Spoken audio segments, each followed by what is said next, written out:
Hi everybody, Dr. Stu here at CrossFit Mainline, Baltimore, Pennsylvania.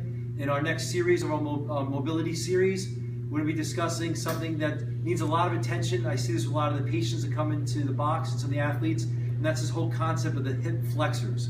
We'll be doing another video in the future working more intensive on strengthening the core area, but the hip flexors are very important for a lot of the activities we do, which brings the hip into hip flexion. Most importantly, people come up, they heard the term the psoas muscle, and also the more important, the rectus femoris, which are basically the major hip flexors.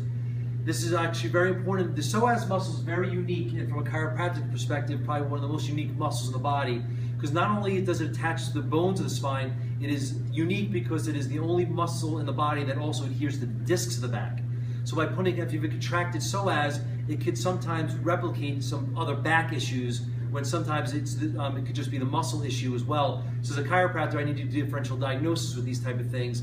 But for the purpose of the box, working that mobility of the hip flexors is essential and really worth the time for you to put some time into that. So to work on the hip flexors, it's fairly simple. Again, I'm going to use a textured ball, but you can certainly use the smooth ball. You want to just come lateral to the umbilicus, the belly button, just come off to the side. And I recommend at the beginning, because this can be real tender, use back one hand and then back up with the other one. And just work it in, roll it back for about 30, roll it back and forth for about 30 seconds, applying more pressure until you find a target area, and just try to work it in there.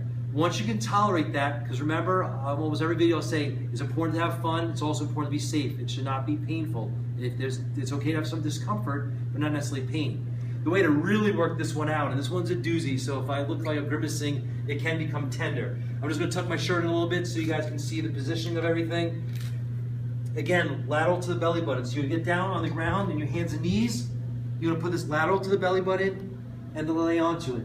Now one of the keys is you want to contract your hips into the ground, so your knee and your hip, you want to contract that muscle, contract the glute right back here, and push it down, put some pressure into that, and it is tender. So again, this concept of offloading. You can offload on your elbows if you need to, you can put your knees down as well, but if you can get on your toes, you can really get that in there, and then rock it side to side. This one, I haven't talked about breathing too much, but it is important. I encourage people to breathe in for 4 seconds through your nose, hold it, and then breathe out for 6 seconds. And you want to breathe out a little longer than in because you want to get proper oxygenation to the muscles. So keep on playing with this and working with this, and keep on working on that.